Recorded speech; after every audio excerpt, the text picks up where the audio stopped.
Selamat berjumpa kembali rekan-rekan guru pendidikan anak usia dini. Kali ini kita berjumpa kembali untuk mengingatkan rekan-rekan guru dalam memilih tema dan juga subtema dalam suatu kegiatan. Untuk memilih tema dan juga subtema dalam suatu kegiatan, tentunya rekan-rekan guru harus menggunakan prinsip-prinsip pemilihan tema. Adapun prinsip pemilihan tema yaitu berdasarkan kedekatan tema dengan kehidupan anak, kesederhanaan, kebenarikan, dan keisidentalan. Baiklah, untuk lebih jelasnya kita lihat tayangan berikut ini. Bapak Ibu, untuk pembelajaran besok saya akan memperkenalkan anak-anak tentang macam-macam pekerjaan dan tempat kerjanya. Tentunya itu yang sesuai dengan program kita. Bagaimana Bapak Ibu? Ada yang bisa membantu saya? Iya saya Bu. Seperti kita ketahui, kalau kita pergi ke wilayah timur sana yang agak ujung, itu ada gundukan putih Bu, seperti gunung. Tapi sebenarnya bukan gunung, itu garam. Di sana banyak petani garam.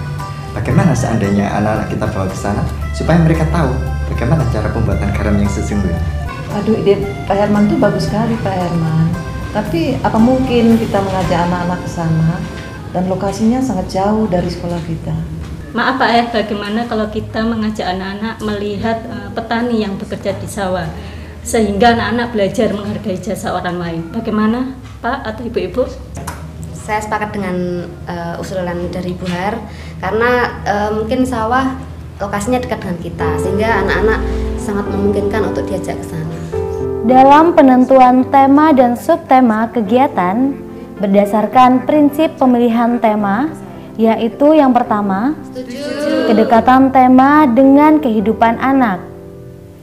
Guru menentukan tema dan subtema yang dekat dengan kehidupan anak dengan melihat rancangan tema dan subtema dalam 1 tahun ajar. Tema hendaknya dimulai dari tema yang terdekat dengan kehidupan anak kepada tema yang semakin jauh. Misalnya, penyusunan tema dimulai dari pembahasan diri sendiri, baru menuju kepada tema yang terjauh dari kehidupan anak, alam semesta.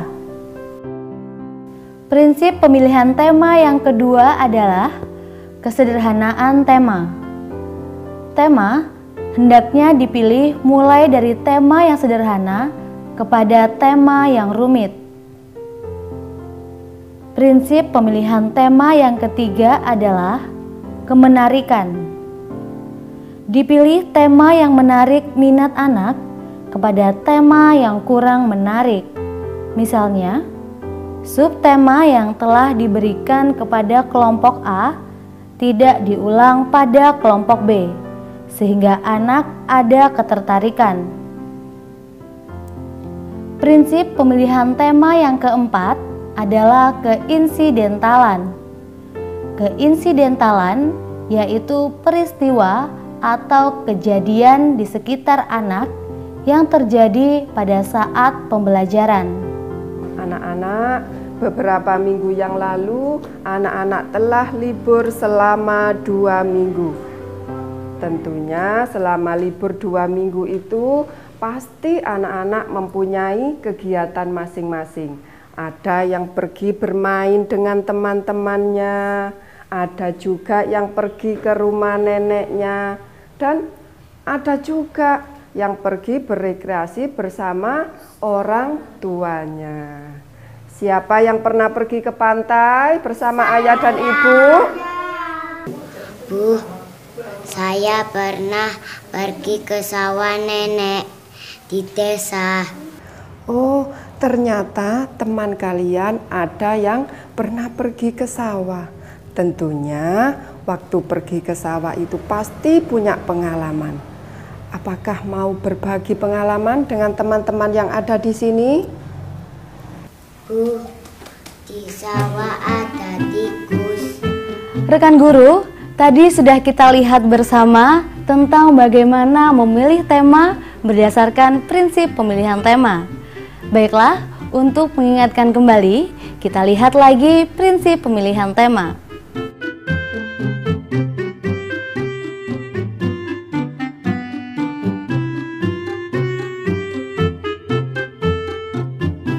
Rekan guru, setelah tema dan juga subtema terpilih, sekarang mari kita lihat bersama-sama bagaimana seorang guru bercerita menggunakan tema dan juga subtema yang telah dipilih.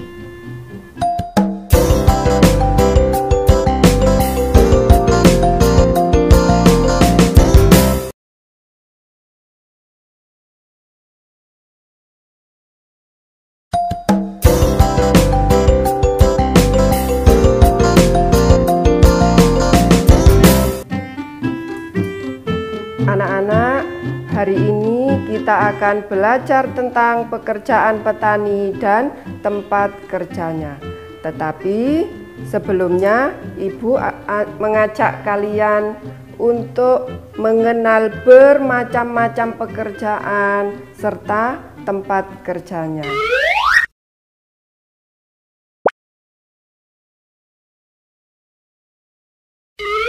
Baiklah anak-anak, pagi hari ini Bu Guru membawa beberapa gambar pekerjaan dan tempat kerjanya. Coba anak-anak, siapa yang tahu ini gambar siapa? Guru.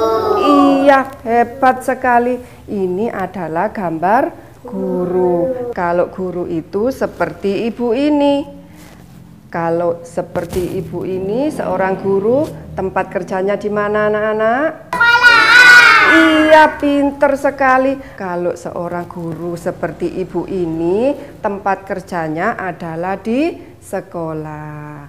Untuk gambar selanjutnya, siapa yang tahu ini gambar siapa anak-anak? Dokter. Anak-anak, ada yang tahu tempat kerjanya di mana? Rumah sakit. Iya, hebat sekali.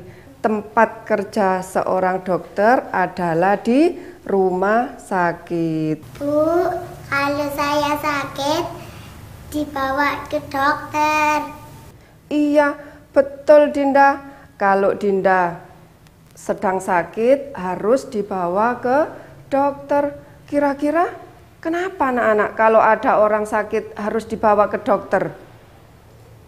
Iya, pinter sekali. Supaya orang yang sakit itu segera bisa mendapatkan pengobatan dan supaya bisa segera sembuh. Untuk gambar selanjutnya, anak-anak perhatikan lagi. Gambar siapa ini anak-anak? Iya, pinter sekali. Ini adalah gambar polisi. Bu, saya ingin jadi polisi. Boleh, Yuda boleh bercita-cita pengen jadi seorang polisi. Tetapi Yuda harus tetap rajin belajar. Begitu juga dengan anak-anak yang lainnya. Harus mempunyai cita-cita yang tinggi. Nah, karena itu anak-anak harus tetap rajin belajar supaya cita-citanya itu bisa tercapai. Anak-anak, kalau seorang polisi itu tempat kerjanya di mana anak-anak? Kantor polisi, Bu. Di Jalan Raya. Betul. Polisi itu bekerjanya adalah di kantor polisi. Tetapi ada juga polisi yang bertugas di jalan raya. Kenapa anak-anak kok ada polisi di jalan raya? Itu membantu lalu lintas yang ada di jalan raya supaya tidak terjadi kemacetan. Perhatikan Ibu kembali anak-anak. Siapa yang tahu ini gambar siapa? Pak Pos. Iya, pinter sekali. Ini adalah gambar Pak Pos. Kalau tempat kerjanya Pak Pos, di mana anak-anak? Kantor pos. Iya, benar sekali. Tempat kerjanya Pak Pos adalah di kantor pos. Tugasnya Pak Pos itu adalah mengantarkan surat dari rumah ke rumah yang sesuai dengan alamat yang ada di amplopnya. Anak-anak perhatikan kembali, siapa yang tahu ini gambar siapa?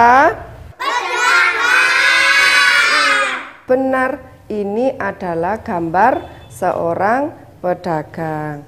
Terus anak-anak kira-kira siapa ya yang tahu kalau pedagang itu tempat kerjanya di mana? Iya, biasanya para pedagang itu tempat kerjanya adalah di pasar. Meskipun di tempat yang lain itu juga bisa. Contohnya di restoran, di pinggir jalan, di supermarket, dan masih banyak tempat yang lainnya yang bisa dipergunakan untuk orang jualan. Bermacam-macam orang yang berjualan itulah yang dinamakan pedagang.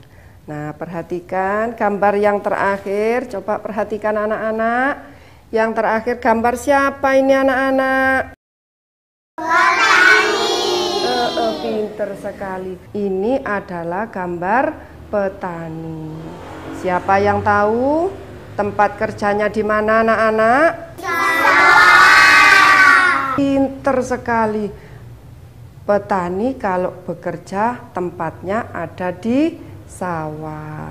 Anak-anak, karena tadi anak-anak sudah belajar bermacam-macam pekerjaan dan tempat kerjanya, sekarang anak-anak akan diajak Bu Guru untuk menempel gambar pekerjaan dan tempat kerjanya. Tentunya dalam menempel gambar nanti harus sesuai antara gambar pekerjaan dan tempat kerjanya.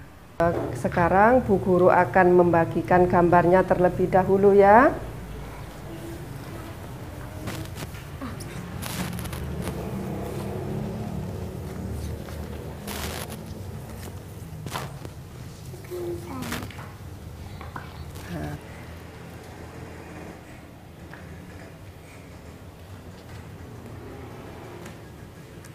Sambil diperhatikan gambar yang sudah dibagi Bu Guru, anak-anak, Bu Guru akan menempelkan gambar tempat pekerjaan di papan tulis.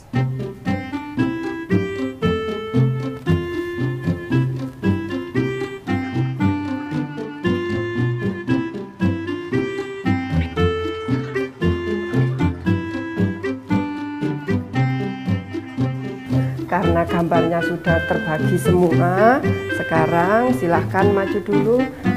Silahkan yang mau menempel gambarnya dulu. Siapa yang mau menempel gambarnya dulu? Saya. Silahkan. Ayo Dinda, silahkan maju ke depan. Tempelkan gambarnya. Siapa lagi yang mau menempelkan gambarnya? Iya silahkan Mbak Nisa, bergantian ya.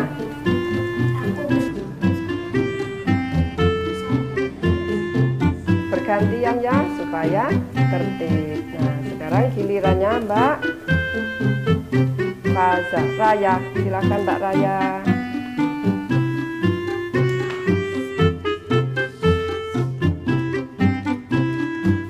Mbak Raya sudah selesai. Sekarang Mbak Faza, silakan Faza tempelkan gambarnya. Sekarang Yuda, silahkan gambarnya ditempelkan. Siapa lagi yang belum nempelkan gambarnya di depan? Ya, silahkan tempelkan gambarnya.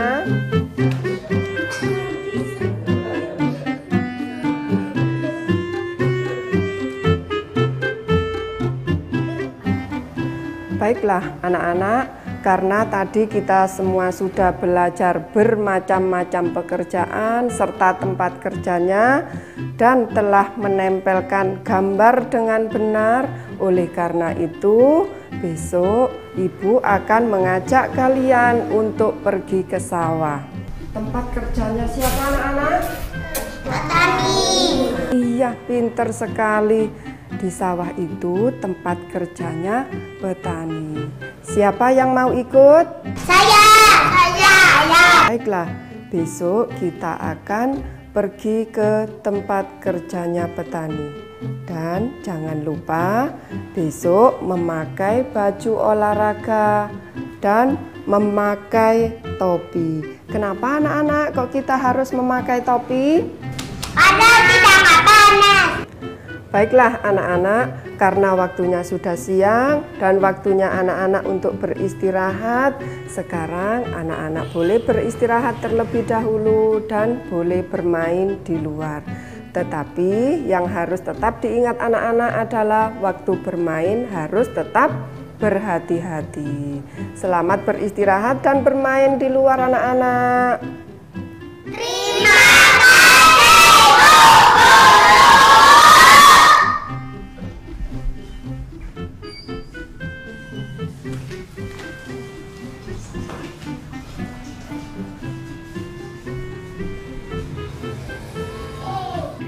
Demikian rekan guru, kita sudah menyaksikan bersama kegiatan mengajar di dalam kelas dengan tema pekerjaan dan subtema tempat kerja dengan menggunakan media gambar.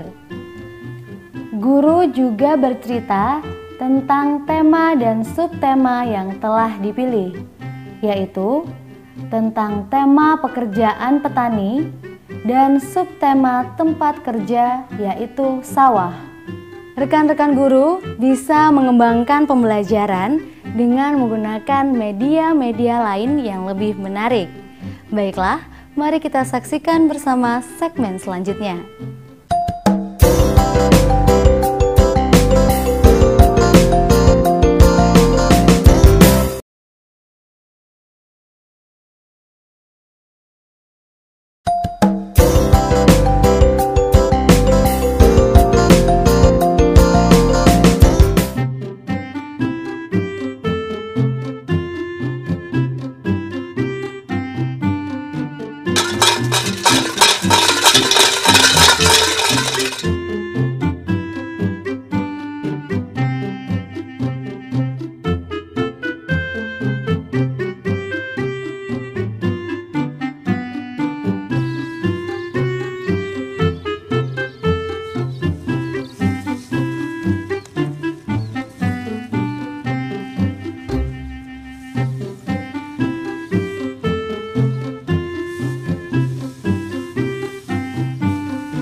Jalan lagi, Zaki.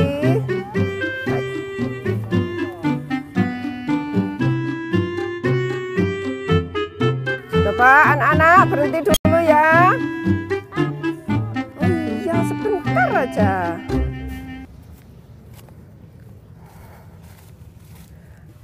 Anak-anak, sekarang ini kita sudah berada di sawah. Ada yang masih ingat di sawah itu tempat kerjanya siapa? Iya, pinter sekali. Di sawah inilah petani yang bekerja. Nah, kalau Pak Tani bekerja adalah di sawah seperti ini anak-anak. Bu, yang biasanya kita makan itu dari padi ya? Betul. Nasi yang kita makan setiap hari itu berasal dari tanaman padi petani, kemudian dipanen. Nah, kalau sudah dipanen itu, terus padinya diproses. Dalam proses itu, padinya itu bisa digiling, bisa ditumbuk. Nah, kalau sudah seperti itu, akhirnya padinya menjadi beras. Kalau sudah menjadi beras, barulah bisa kita masak untuk dijadikan nasi. Bu, di sawah nenekku ada binatang tikus. Betul, di sawah itu juga ada binatang yang hidup di sana. Ada tikus, ada belalang, ada katak, ada cacing, dan juga ada burung yang suka makan tanamannya petani yang sudah mulai menguning. Binatang tikus itu biasanya merusak tanamannya petani. Kalau tanamannya petani sudah dirusak oleh hewan-hewan itu, apa anak-anak yang terjadi? Pastinya tanaman petani itu akan menjadi rusak dan Pak Tani tidak akan bisa untuk panen atau memetik hasil dari tanaman yang sudah ditanam oleh petani itu. Bu, kasihan Pak Tani ya kalau kerja kepanasan. Betul, maka dari itu kita semua harus menghargai jasa para petani. Karena kalau tidak ada petani, kita tidak akan bisa makan nasi setiap hari, makan sayuran yang banyak vitaminnya, dan kita juga tidak bisa makan buah-buahan yang sangat segar itu.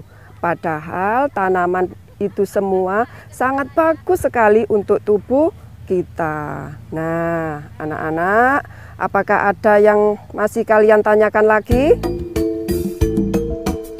Anak-anak, waktunya sudah siang, kita pulang dulu.